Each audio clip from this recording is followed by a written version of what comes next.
Hello बच्चों, कैसे हैं आप लोग। आई होप आप सब बहुत ही अच्छे होंगे। मैं हूं वैभव दुबे और यह है आपका प्यारा सा चैनल एमफी सेंटर। स्टूडेंट, आज की इस वीडियो में हम लोग क्लास 12th के कुछ बहुत ही इम्पॉर्टेंट टॉपिक को कवर करने जा रहे हैं, जिसका नाम है वैद्युत क्षेत्र, वैद्युत क्षेत्र की तीव्रता, बिंदु आवेश के कारण वैद्युत क्षेत्र यानी एक पॉइंट चार्ज कितना इलेक्ट्रिक फील्ड उत्पन्न करता है, वैद्युत बल रेखाएं क्या होती हैं, और all PYQ on this topic. इस टॉपिक पर जितने भी प्रीवियस ईयर में क्वेश्चन पूछे गए हैं उन सारे क्वेश्चंस को आज हम लोग हल करेंगे, और all numerical on this topic. इस टॉपिक के सारे न्यूमेरिकल जो बोर्ड एग्जाम में पूछे गए हैं उनको भी आज की इस वीडियो में हम लोग हल करने वाले हैं। तो बेटा, आज की इस वीडियो को स्टार्ट करने से पहले एक छोटी सी रिक्वेस्ट है। अगर वीडियो आपको पसंद आए तो ज़रूर लाइक और शेयर कर दीजिएगा। चैनल पर नए हैं तो सब्सक्राइब भी कर लीजिएगा। डेली का डेली जो भी पढ़ाया जाता है उसका पीडीएफ हमारे टेलीग्राम चैनल @MFI सेंटर पर आपको प्रोवाइड कर दिया जाता है। और आपका कोई भी डाउट जो आप हमसे पूछना चाहते हैं, ये है हमारा इंस्टाग्राम आईडी। यहाँ पर फॉलो करके आप हमसे सवाल पूछ सकते हैं। तो चलिए आज की इस टॉपिक को शुरू करते हैं। और टॉपिक का पहला टॉपिक जो बेटा आपका है वह है वैद्युत क्षेत्र।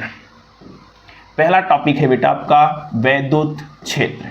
इलेक्ट्रिक फील्ड क्या होती है। कल की वीडियो में हमने कूलाम के नियम के बारे में डिटेल में स्टडी किया था, ठीक है।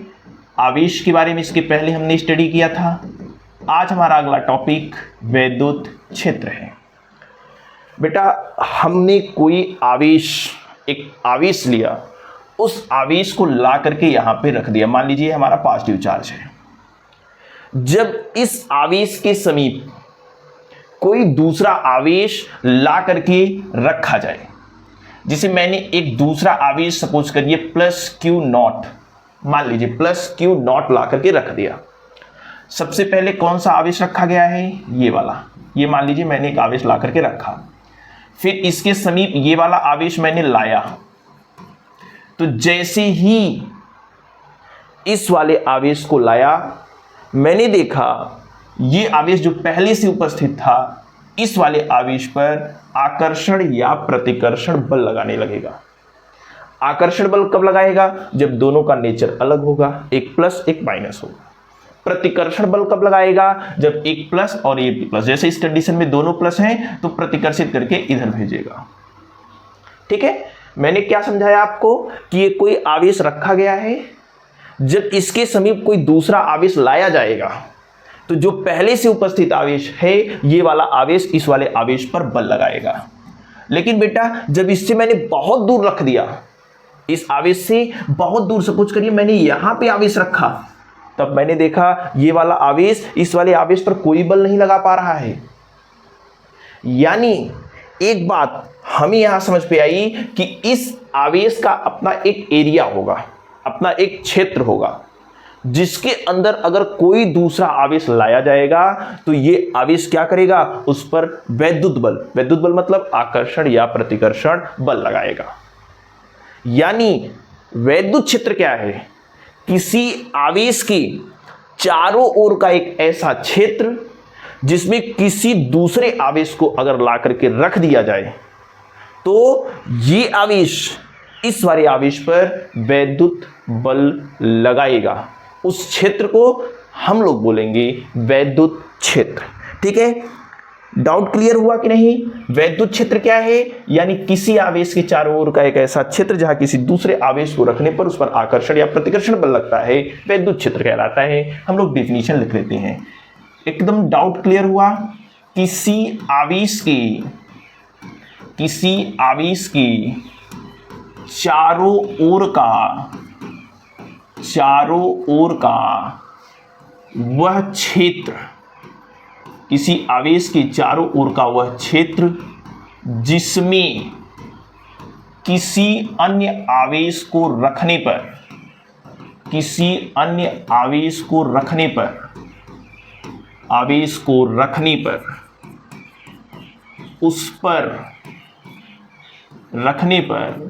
उस पर आकर्षण या प्रतिकर्षण बल, वैद्युत बल मैं लिख दे रहा हूं। वैद्युत बल का मतलब होता है आकर्षण या प्रतिकर्षण बल। उस पर वैद्युत बल लगता हो, लगता हो क्या कहलाता है? वैद्युत क्षेत्र कहलाता है। क्या कहलाता है? वैद्युत क्षेत्र कहलाता है। डाउट क्लियर हुआ? किसी आवेश के चारों ओर एक ऐसा क्षेत्र, अगर कोई दूसरा आवेश आ गया तो पहले से जो उपस्थित आवेश है वो वाला आवेश उस पर आकर्षण या प्रतिकर्षण बल लगाएगा। बहुत दूर रखने पर कोई आकर्षण बल या प्रतिकर्षण बल नहीं लगता। इसका मतलब चारों ओर कोई एरिया है, उस एरिया में अगर कोई दूसरा आएगा तभी वो आकर्षण या प्रतिकर्षण बल लगाएगा, नहीं तो नहीं लगा पाएगा। तो विद्युत क्षेत्र क्या है?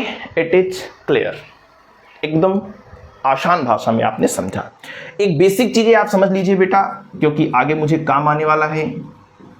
परीक्षण आवेश मैं आपको डिटेल में समझा देता हूं। परीक्षण आवेश, टेस्ट चार्ज। टेस्ट चार्ज क्या होता है?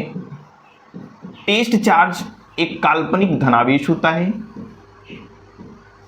टेस्ट चार्ज, परीक्षण आवेश एक काल्पनिक धनावेश होता है जो अन्य किसी आवेश पर बल नहीं लगाता। ये वाला किसी दूसरे पर बल नहीं लगाएगा, लेकिन इसके ऊपर अगर कोई बल लगाएगा तो इसको पता चल जाएगा। परीक्षण आवेश एक धनात्मक काल्पनिक आवेश होता है जो किसी अन्य आवेश पर बल नहीं लगाता। ये किसी अन्य आवेश पर बल नहीं लगाएंगे, लेकिन इसके ऊपर कोई बल लगाएगा तो इसको अनुभव होगा। टेस्ट चार्ज क्या है? परीक्षण आवेश क्या है? यह एक काल्पनिक धनावेश है। यह एक काल्पनिक धनावेश है। यह एक काल्पनिक धनावेश है जो अन्य किसी आवेश पर बल नहीं लगाता, जो अन्य किसी आवेश पर बल नहीं लगाता, जो अन्य किसी आवेश पर बल नहीं लगाता, परंतु स्वयं पर लगाए गए बल का अनुभव करता है। स्वयं पर लगाए गए बल का अनुभव करता है। स्वयं पर लगाए गए बल का अनुभव करता है, यानी इसके ऊपर कोई बल लगाएगा तो इसको पता चल जाएगा। इसे बेटा Q0 प्लस Q0 से प्रदर्शित करते हैं। तो आपका जो टेस्ट चार्ज है इसे क्या बोला जाएगा? प्लस Q0 से प्रदर्शित करते हैं। ठीक है, कोई डाउट नहीं है सर? बिल्कुल नहीं है। तो वैद्युत क्षेत्र क्या है? किसी आवेश के चारों ओर का एक ऐसा क्षेत्र जिसमें कोई दूसरा आवेश आएगा तो वो आकर्षण या प्रतिकर्षण बल का अनुभव करेगा, वैद्युत क्षेत्र कहलाएगा। अब हम लोग आगे पढ़ते हैं और हमारा जो टॉपिक नेक्स्ट है उसे समझते हैं। नेक्स्ट टॉपिक है वैद्युत क्षेत्र की तीव्रता। अभी धीरे धीरे हम लोग अपने मंजिल पर पहुंचेंगे और सारे इंपॉर्टेंट सवाल इन सब टॉपिक पे जो आपके बोर्ड एग्जाम में पूछे गए हैं उन सारे टॉपिक्स को कर लेंगे। Intensity of electric field, intensity of electric field. Okay मेरे बच्चे ध्यान से देख लीजिए। इंटेंसिटी ऑफ इलेक्ट्रिक फील्ड, वैद्युत क्षेत्र की तीव्रता क्या होगी? मैंने कहा कि ये कोई आवेश है, जब इसके समीप कोई दूसरा आवेश लाया जाएगा तो ये वाला आवेश इस वाले आवेश पर बल लगाएगा। कितना बल लगाएगा? कितनी ताकत से खींचेगा, कितना ताकत से दूर भगाएगा, वही ताकत वही बल क्या कहलाती है? वैद्युत क्षेत्र की तीव्रता। वैद्युत क्षेत्र की तीव्रता, इंटेंसिटी ऑफ इलेक्ट्रिक फील्ड क्या है? ये आवेश रखा हुआ है, जब इसके समीप कोई दूसरा आवेश लाएगा तो मैंने अभी बताया ये इस पर बल लगाएगा, ये वाला इस वाले पर बल लगाएगा। कितना बल लगाएगा, कितनी ताकत से दूर भगाएगा, कितनी ताकत से आकर्षित करेगा, वही ताकत वही बल क्या कहलाती है? वैद्युत क्षेत्र की तीव्रता कहलाती है। तो बेटा वैद्युत क्षेत्र की तीव्रता क्या होती है? जब वैद्युत क्षेत्र में ध्यान से, वैद्युत क्षेत्र में एकांक परीक्षण धनावेश को रखने पर, एकांक परीक्षण धनावेश अभी मैंने आपको बताया टेस्ट चार्ज, एकांक परीक्षण धनावेश को रखने पर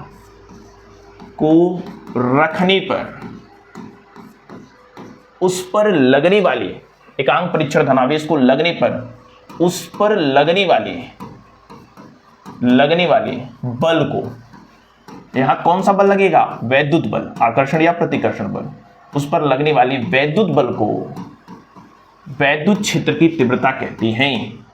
उस पर लगने वाले वैद्युत बल को वैद्युत क्षेत्र की तीव्रता कहती हैं। वैद्युत क्षेत्र की तीव्रता कहती हैं। ठीक है मेरे बच्चे। ई से प्रदर्शित करते हैं। ई से प्रदर्शित करते हैं, मैंने आपको समझाया, प्रदर्शित करते हैं कि जब वैद्युत क्षेत्र में कोई आवेश रखा जाता है तो उस पर एक बल लगता है। वह कितना बल है, वह बल कितना है, इसी को बोला जाएगा वैद्युत क्षेत्र की तीव्रता। इसी को बोला जाएगा वैद्युत क्षेत्र की तीव्रता। वैद्युत क्षेत्र की तीव्रता को किससे प्रदर्शित करेंगे? ई से प्रदर्शित करेंगे। ई बराबर होता है बेटा F/Q0, यानी एकांक परीक्षण धनावेश को जब रखा जाएगा तो जितना बल लगेगा उसे बोला जाएगा वैद्युत क्षेत्र की तीव्रता। वैद्युत क्षेत्र की तीव्रता ई बराबर होती है बेटा, ई बराबर होती है F/Q0। ओके,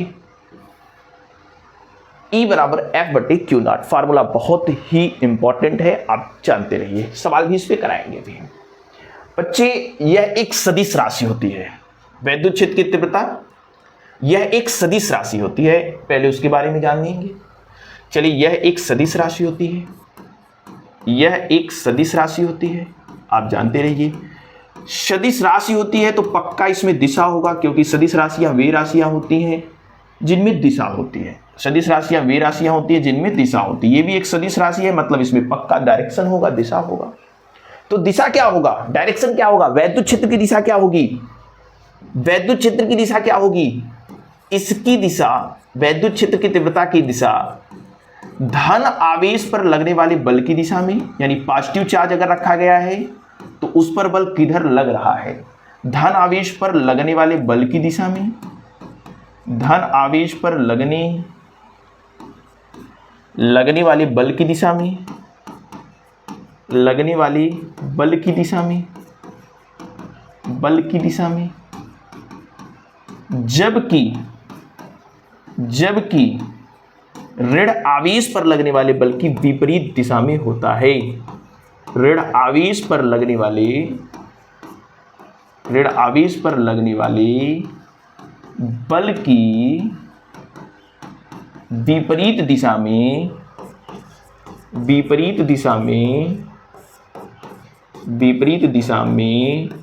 होता है।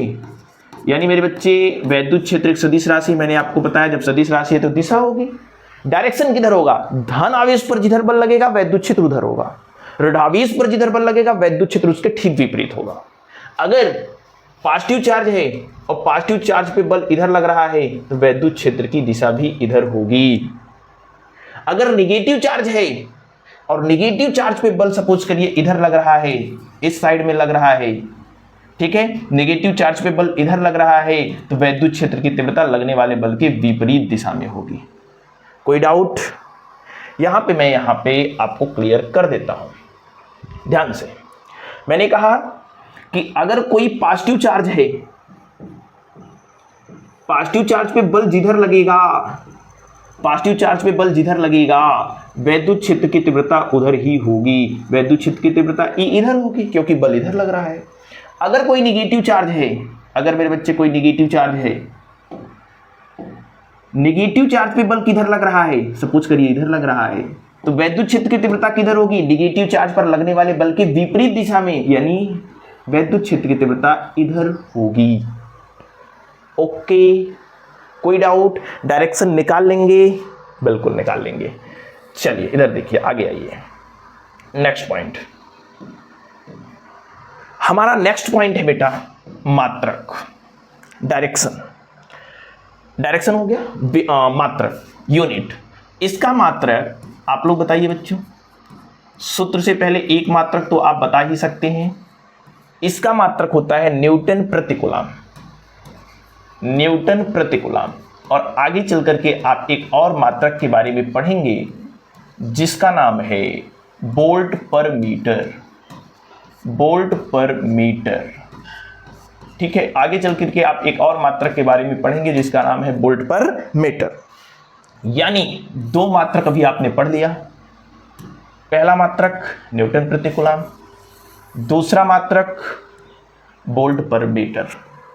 ये दो मात्रक आपको याद करके रखने हैं, बहुत इंपॉर्टेंट है क्योंकि बहुत बार वैद्युत क्षेत्र की तीव्रता का मात्रक आपके बोर्ड एग्जाम में पूछा गया है। ठीक, तो इस प्रकार से आपका ये जो टॉपिक है वैद्युत क्षेत्र की तीव्रता आपको अच्छे से लर्न करके रखना है। ठीक है मेरे बच्चे। इसके बाद अगर इसकी विमा आपसे पूछ ले, इसका विमी सूत्र,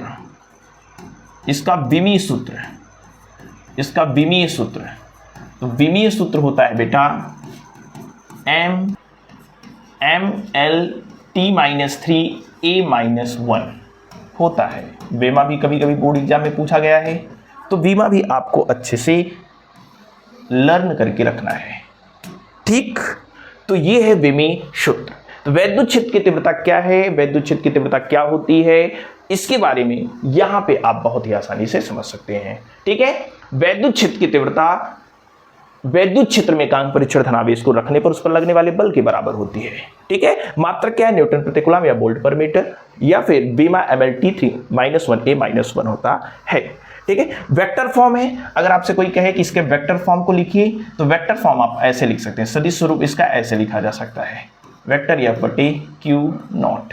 ठीक है, ये आपका क्या है, वेक्टर फॉर्म में लिखा गया है। ओके, चलिए ध्यान से इसके बाद आगे के टॉपिक को समझते हैं, नोट कर लीजिए।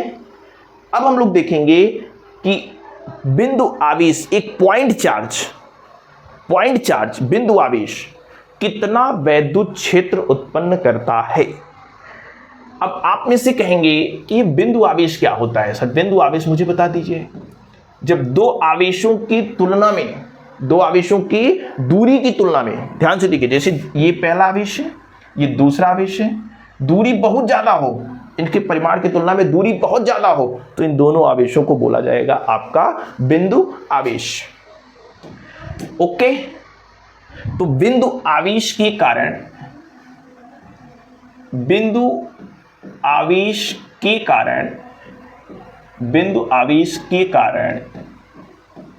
क्षेत्र की तीव्रता, ठीक है, बिंदु आवेश के कारण वैद्युत क्षेत्र की तीव्रता, intensity of electric field due to a point charge. आ जाइए बच्चे, सपोज करिए हमारे पास एक आवेश यहां पे रखा हुआ है, ये आवेश है +Q। ये कितना वैद्युत क्षेत्र यहां पर उत्पन्न करेगा, सपोज करिए यहां पे इस बिंदु पे मुझे निकालना है कि +Q आवेश बिंदु P पर कितना वैद्युत क्षेत्र उत्पन्न करेगा, ये हमें बताइए। तो किसके कारण निकाल रहे हैं, +Q आवेश के कारण। कहां पे निकाल रहे हैं, बिंदु P पे निकाल रहे हैं। तो जिसके कारण आवेश निकालना है उसे सोर्स चार्ज कहते हैं, स्रोत आवेश कहते हैं। ये मेरे बच्चे स्रोत आवेश है, सोर्स चार्ज। जिसके कारण मुझे वैद्युत क्षेत्र की तीव्रता निकालनी है उसे बोला जाएगा स्रोत आवेश यानी सोर्स चार्ज। ओके, ये जो आवेश है ये रखा हुआ, इसी के कारण मुझे क्या निकालना है, वैद्युत क्षेत्र की तीव्रता निकालनी है। कहां निकालनी है, इस बिंदु P पर निकालनी है। मैं क्या करूंगा, जिस बिंदु पर वैद्युत क्षेत्र की तीव्रता निकालनी है वहां पे एकांक परीक्षण धनावेश को ला करके रख दूंगा। ये +Q0 क्या है बेटा, ये है परीक्षण आवेश। ये क्या है, परीक्षण आवेश, टेस्ट चार्ज है, परीक्षण आवेश, टेस्ट चार्ज। और ये लाया गया है, जिस बिंदु पर मुझे वैद्युत क्षेत्र की तीव्रता निकालनी है वहां मैं एक टेस्ट चार्ज ला करके रख दूंगा। निकाल दिया। सपोज करिए इन दोनों आवेशों के बीच की जो डिस्टेंस है वो है बेटा r। इन दोनों आवेशों के बीच का डिस्टेंस क्या है, r है। ठीक है, ओके, इसको थोड़ा सा मैं नीचे कर लेता हूं। यहां पे दोनों आवेशों के बीच की डिस्टेंस कितना है, r है। ये प्लस है, ये भी प्लस है, तो प्लस वाला इस प्लस पे एक प्रतिकर्षण बल लगाएगा, बिल्कुल लगाएगा, प्रतिकर्षण बल लगाएगा। तो प्रतिकर्षण बल मतलब इस साइड लगाएगा। F कितना बल लगाएगा? आप कहेंगे F बराबर Q नॉट इंटू E। कितना बल लगाएगा भैया, कितना बल लगाएगा? यहां देख लीजिए, बल निकालने का सूत्र ये Q नॉट भाग में इधर जाएगा गुणा में, तो F बराबर हो जाएगा Q नॉट E। कितना बल लगाएगा? Q not E। ठीक है, ये तो आपका फिगर बन गया। अब मैं इसको प्रूफ करने जा रहा हूं। कंक्लूजन पार्ट बहुत ही इंपॉर्टेंट है, आपको याद करके रखना है।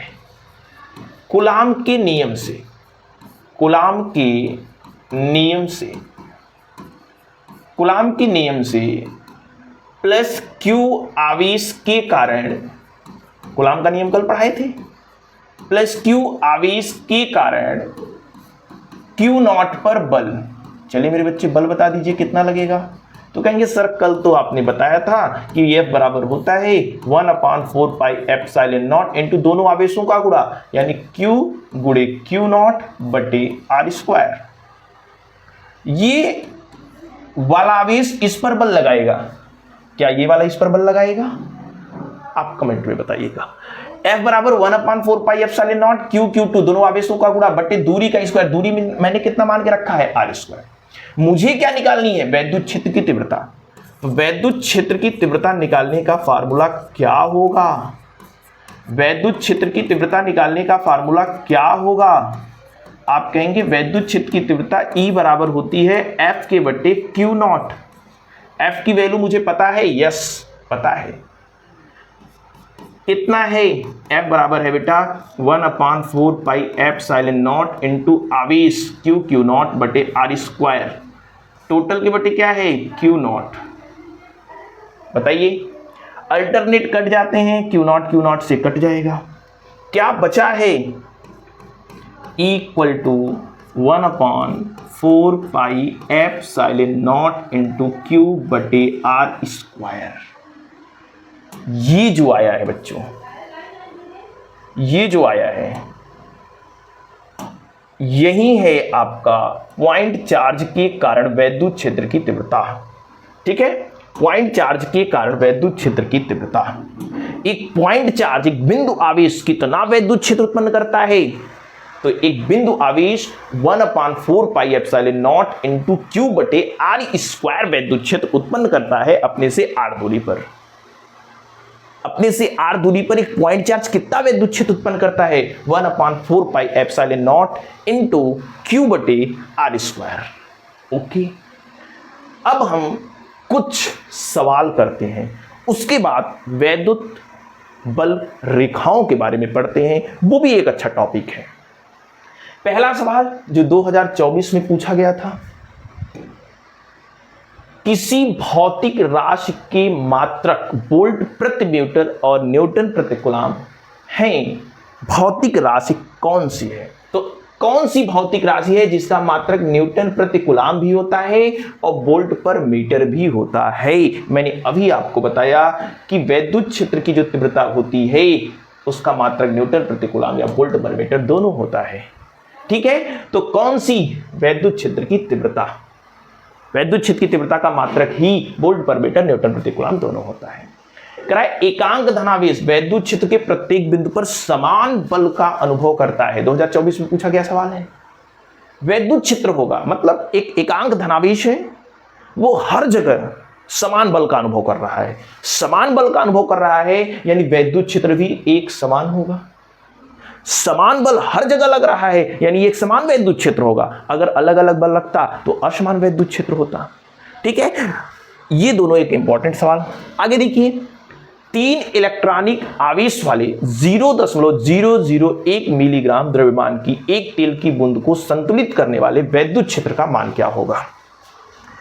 भैया सवाल एक अच्छा है, ऑब्जेक्टिव में पूछा गया है, लेकिन कम से कम 2 नंबर के लिए तो होना चाहिए था ये सवाल। 22 और 17 में पूछा गया है। कराया कि 3 इलेक्ट्रॉनिक आवेश Q की वैल्यू कितना दिया है? 3e का मान आपको पता है 1.6 × 10⁻⁻19 कूलम्ब होता है। आवेश वाले इतने मिलीग्राम द्रव्यमान की द्रव्यमान कितना दिया है बेटा?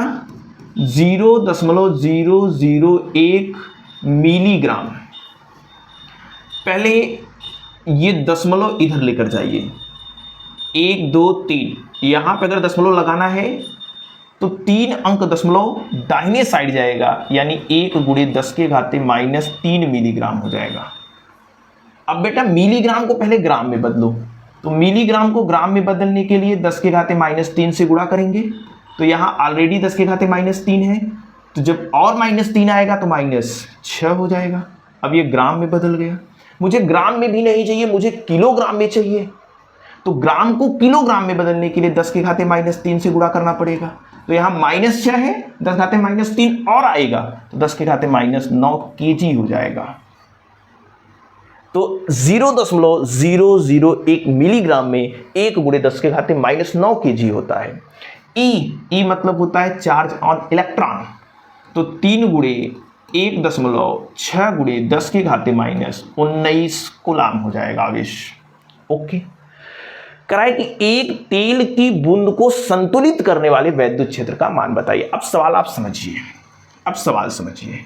ये हमारे पास एक वैद्युत क्षेत्र है ई, इस वैद्युत क्षेत्र में एक तेल की बूंद रखी हुई है। ये हमारा क्या है? तेल की बूंद है।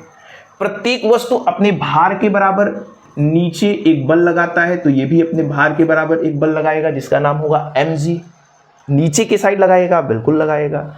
ये हमारा क्या है? ये हमारा क्या है? ये हमारा है तेल की बूंद, तेल की बूंद। ओके मेरे बच्चे, अब कह रहा है कि यह तेल की बूंद संतुलन की अवस्था में हो, मतलब गिरे न, जहां है ऐसे ही बीच में अटका रहे। क्या ऐसा पॉसिबल है? हाँ पॉसिबल है। कब पॉसिबल है? जितना बल नीचे लग रहा है अगर उतना ही बल मैं ऊपर लगा दूं, जितना बल नीचे लग रहा है उतना ही बल मैं ऊपर लगा दूं, तो आराम से ये टिका रह जाएगा, क्योंकि ये बल इस बल के कैंसिल कर देगा, और जब कैंसिल कर देगा तब ये बीच में ही अटका रह जाएगा। ठीक है, तो यहां पर एक बल लगना चाहिए, किसके बराबर? mg के बराबर। तेल की बूंद संतुलन में होगा, तेल की बूंद संतुलन में होगा यदि QE बराबर हो जाए बेटा mg। QE बराबर mg, क्योंकि जितना बल नीचे लग रहा है उतना ही बल ऊपर लगने लगे। हमें क्या निकालना है? वैद्युत क्षेत्र की तीव्रता, यानी Q गुणा में उधर जाएगा भाग में, तो mg के बटे हो जाएगा Q। m की वैल्यू आपको पता है, मास 1 × 10⁻⁹। ठीक है, गुणे g की वैल्यू 10 बटे Q की वैल्यू आपको पता है 3 × 1.6 × 10⁻19 कूलाम। अब इसी को हल करना है मुझे। चलिए ध्यान से हल कर लेते हैं, आप भी थोड़ा सपोर्ट करिएगा ताकि गलत ना हो। वैद्युत क्षेत्र की तीव्रता E बराबर आएगा, देखिए बेटा ऊपर 10⁻⁻19 प्लस 1 तो -8 हो जाएगा, 10⁻⁻8 होगा। ये -19 ऊपर जाएगा तो +19 हो जाएगा। नीचे क्या बचा है? 16 त्रिक 48, 4.8 बचा है। 19 में से 8 जाएगा बेटा, 19 में से 8 जाएगा तो 10⁻11 होगा। देखिए 19 में से 8 जाएगा तो 10⁻11, और 10⁻11 को मैं लिख सकता हूं 10 × 10⁻10 बटे कितना है? 4.8। अब 4.8 का भाग 10 में दे दीजिए, लगभग देखिए 5 दूनी 10 बार जाएगा, थोड़ा सा ज्यादा जाएगा, तो उत्तर आपका ऑब्जेक्टिव है ये वाला हो जाएगा। क्यों? क्योंकि उससे थोड़ा सा ज्यादा है ना। E बराबर कितना बेटा? 2.0 कितना है? 8 × 10⁻10, और मात्रक आप जानते हैं वोल्ट पर मीटर या न्यूटन प्रति कूलाम। ठीक, तो ये आपका ऑप्शन हो जाएगा 2.08 × 10⁻10 वोल्ट पर मीटर। देखिए कितना अच्छा सा सवाल था, कितना अच्छा सा सवाल था। एक और सवाल देख लीजिए, करा है कि एक अल्फा कण 15 × 10⁻4 न्यूटन प्रति कूलाम के वैद्युत क्षेत्र में स्थित है, जो कि 2022 में पूछा गया सवाल है, आसान सा। कह रहा है कि उस पर लगने वाले वैद्युत बल की गणना कीजिए, वैद्युत बल की गणना कीजिए। वैद्युत बल निकालना है, कितना आसान है। क्या दिया है पहले, अल्फा कण। तो आपको मेरे बच्चे पता है अल्फा कण पर आवेश कितना होता है, अल्फा कण पर आवेश कितना होता है, आप कहेंगे अल्फा कण पर आवेश होता है +2 इलेक्ट्रॉन का, यानी 3.2 × 10⁻⁹ कूलाम का। किस वैद्युत क्षेत्र में रखा है, वैद्युत क्षेत्र E बराबर आपको दिया है 15 × 10⁴ न्यूटन प्रति कूलाम। ये शायद 1.5 होगा, क्या शायद मुझे लग रहा है 1.5 होगा, सवाल में मिसप्रिंट है, ठीक है। उस पर लगने वाले वैद्युत बल की गणना कीजिए। हमसे क्या पूछा है बेटा, वैद्युत बल F बराबर Q × E। हमने बताया अभी वैद्युत बल F बराबर Q × E। Q मतलब आवेश 3.2 × 10⁻⁹ E मतलब वैद्युत क्षेत्र 1.5 × 10⁴। कितना बल लगेगा, हल कर लीजिए, ठीक है। 15 दूना 30, 15 तिया 45, 45 3 48, 1 2 2 अंक पे दशमलव लग जाएगा। 10⁻⁹ है +4 है तो माइनस आपका 15 हो जाएगा, इतना न्यूटन, ठीक है। तो कितना बल लगेगा, 4.8 × 10⁻⁻15 न्यूटन का बल लगेगा। ठीक, आगे आइए। अभी हमारा एक टॉपिक बचा हुआ है जिसका नाम है वैद्युत बल रेखाएं। अच्छे से इसको भी समझना है, कुछ इंपॉर्टेंट टॉपिक, इसके गुण भी आपको जानना है। वैद्युत बल रेखाएं क्या होती हैं, ठीक है। Electric field line, electric force line कहिए, फील्ड लाइन कहिए, force lines, electric force lines. वैद्युत बल रेखाएं क्या होती हैं, ये हमारा वैद्युत क्षेत्र है, किसी आवेश के चारों ओर का क्षेत्र है जिसे हम लोग वैद्युत क्षेत्र कहते हैं। इसमें कोई दूसरा आवेश रखा जाएगा तो आकर्षण या प्रतिकर्षण बल लगेगा। मैंने कोई दूसरा आवेश ला करके रख दिया, कोई दूसरा आवेश इस वैद्युत क्षेत्र में ला करके रख दिया, तो ये जैसे जैसे जाएगा, जिस पथ पर होकर के जाएगा, जिस रास्ते से होकर के जाएगा, बल लगेगा तो जाएगा कहीं ना। तो जिस रास्ते से होकर के जाएगा, जिस पथ से होकर जाएगा, उस पथ को बोला जाएगा वैद्युत बल रेखाएं। यानी वैद्युत क्षेत्र में इस आवेश को रखने पर, स्वतंत्रता पूर्वक छोड़ देने पर, ये जिस पथ पर होकर जाएगा उसे ही बोला जाएगा वैद्युत बल रेखा। तो वैद्युत बल रेखाएं क्या होती हैं, क्लियर हुआ। वैद्युत क्षेत्र में, वैद्युत क्षेत्र में, वैद्युत क्षेत्र में एकांक परीक्षण आवेश को, एकांक परीक्षण आवेश को स्वतंत्रता पूर्वक छोड़ देने पर, स्वतंत्रता पूर्वक छोड़ देने पर, स्वतंत्रता पूर्वक छोड़ देने पर, छोड़ देने पर वह जिस पथ पर चलता है, वह जिस पथ पर चलता है, वह जिस पथ पर चलता है उसे वैद्युत बल रेखाएं कहते हैं, उसे वैद्युत बल रेखाएं कहते हैं, ठीक है। वैद्युत क्षेत्र में किसी आवेश को स्वतंत्रता पूर्वक छोड़ देने पर वो जैसे जैसे चलेगा, उस पथ को, उस रास्ते को बोला जाएगा वैद्युत बल रेखाएं। कुछ बेसिक बातें आप जानते रहिए बेटा।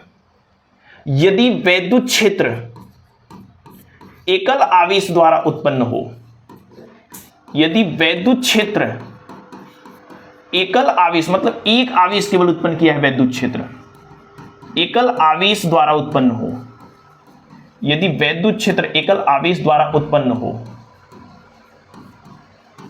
तब वैद्युत बल रेखाएं, वैद्युत बल रेखाएं सीधी रेखा में होती हैं, रेखाएं सीधी रेखा में होती हैं, सीधी रेखा में होती हैं, ठीक है, होती हैं।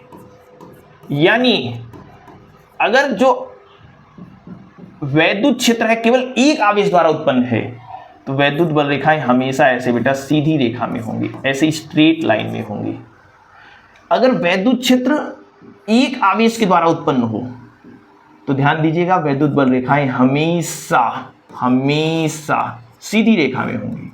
लेकिन मैं थोड़ा सा यहां पे अंतर कराया, प्लस क्यू था तो तीर बाहर की ओर, माइनस क्यू था तो तीर अंदर की ओर। यानी जो वैद्युत बल रेखाएं होती हैं वो धनावेश से बाहर निकलती हैं और ऋणावेश में प्रवेश करती हैं। ये बात आप ध्यान दीजिएगा। वैद्युत बल रेखाएं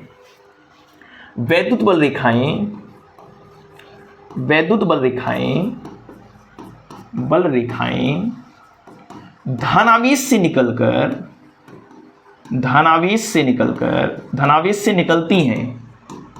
ठीक है, ये ध्यान दीजिए, धनावेश से हमेशा बाहर निकलती हैं, जबकि ऋण आवेश में प्रवेश करती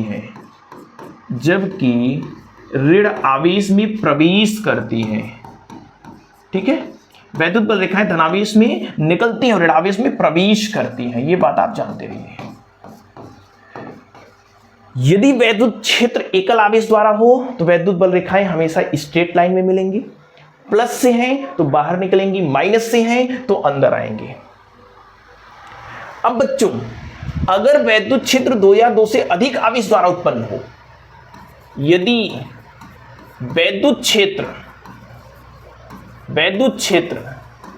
2 या 2 से अधिक आवेश द्वारा उत्पन्न हो, 2 या 2 से अधिक आवेश द्वारा उत्पन्न हो, तब क्या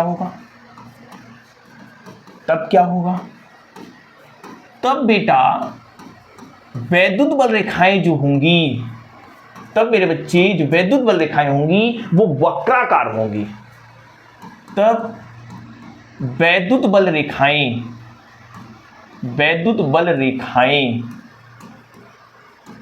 वक्राकार होंगी। बात मेरी समझ पाए कि नहीं आप? यदि वैद्युत क्षेत्र एक आवेश द्वारा उत्पन्न है तो स्ट्रेट लाइन में वैद्युत बल रेखाएं होंगी, सीधी रेखा में, धनावेश से बाहर निकलेंगी, ऋणावेश से प्रवेश करेंगी। यदि 2 या 2 से अधिक आवेश द्वारा उत्पन्न हो, जैसे यहां पे एक प्लस आवेश रखा है और इसी के जस्ट बगल में भी एक प्लस आवेश रखा है, तो वैद्युत बल रेखाएं जो होंगी वो धनावेश से निकलती हैं, ये निकलेंगी, ऐसे निकलेंगी। ठीक है, लेकिन इधर तो पहुंच नहीं पाएंगी। ठीक है, ऐसे ही इधर निकलेंगे, लेकिन ये वक्र के रूप में होंगी। ठीक है, ऐसे ही वक्र के रूप में होंगे, वक्राकार होंगी, सीधी नहीं होंगी। अगर एक प्लस हो जाए एक माइनस हो जाए, जैसे यहां पे एक प्लस हो गया और एक माइनस हो गया, तब वैद्युत बल रेखाएं ऐसे धनावेश से निकलेंगी, ऐसे ऋणावेश में प्रवेश कर जाएंगी वक्र के रूप में। धनावेश से निकलेंगी, ऋणावेश से ऐसे प्रवेश करेंगी, धनावेश से निकली और ऋणावेश में प्रवेश कर गई। तो एक वैद्युत क्षेत्र द्वारा अगर उत्पन्न है, एक आवेश के द्वारा वैद्युत क्षेत्र उत्पन्न है तो सीधी रेखा में, और 2 या 2 से अधिक आवेश द्वारा वैद्युत क्षेत्र उत्पन्न है तो ऐसे वक्राकार होंगी। एक बात और जानते रहिए बेटा कि वैद्युत क्षेत्र के किसी बिंदु पर, वैद्युत बल रेखा के किसी बिंदु पर, जैसे ये एक बिंदु है, इस पे आप स्पर्श रेखा खींच दीजिए तो स्पर्श रेखा हमेशा वैद्युत क्षेत्र की दिशा को प्रदर्शित करेगा। वैद्युत बल रेखा के किसी बिंदु पर खींची गई स्पर्श रेखा वैद्युत क्षेत्र की दिशा को प्रदर्शित करता है। ये बात ध्यान दीजिएगा। वैद्युत बल रेखा के किसी बिंदु पर खींची गई स्पर्श रेखा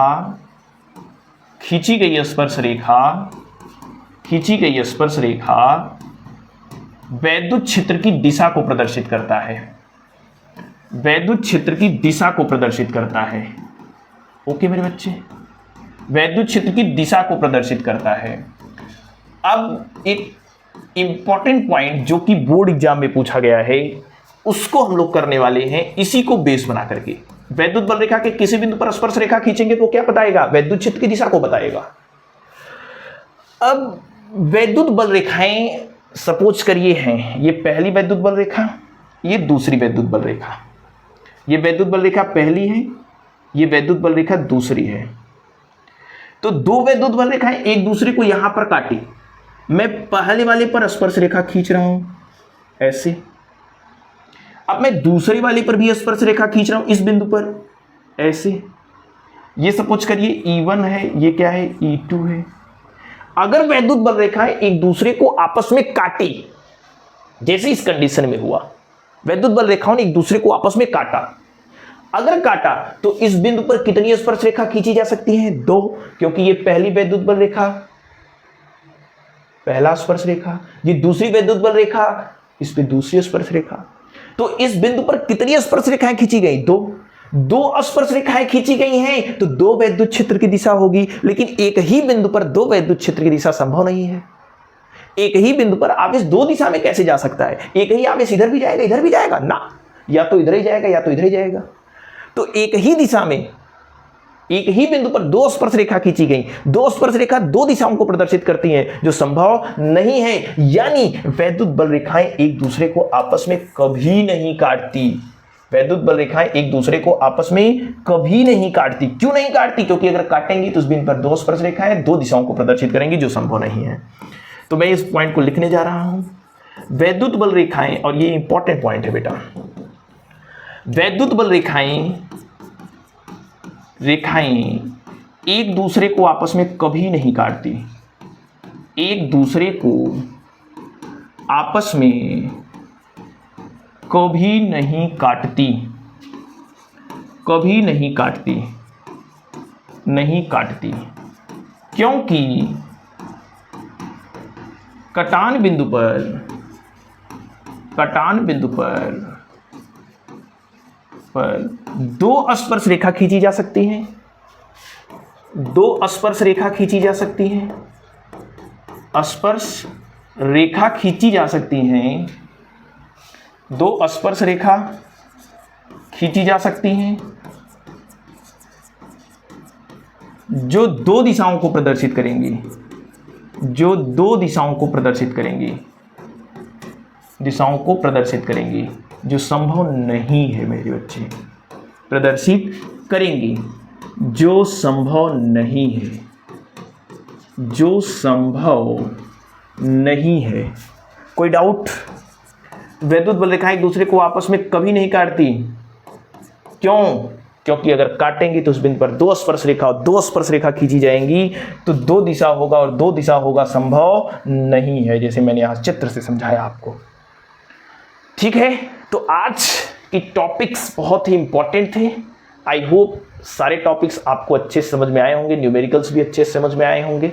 ठीक है, अब आपसे मिलेंगे कल इसके कि आगे टॉपिक जो वैद्युत द्विध्रुव है उससे रिलेटेड। अगर आज की ये वीडियो आपके लिए हेल्पफुल हो, वीडियो पसंद आई हो, तो लाइक और शेयर जरूर कर दीजिएगा। आगे के टॉपिक के साथ मिलेंगे, तब तक बेस्ट ऑफ लक।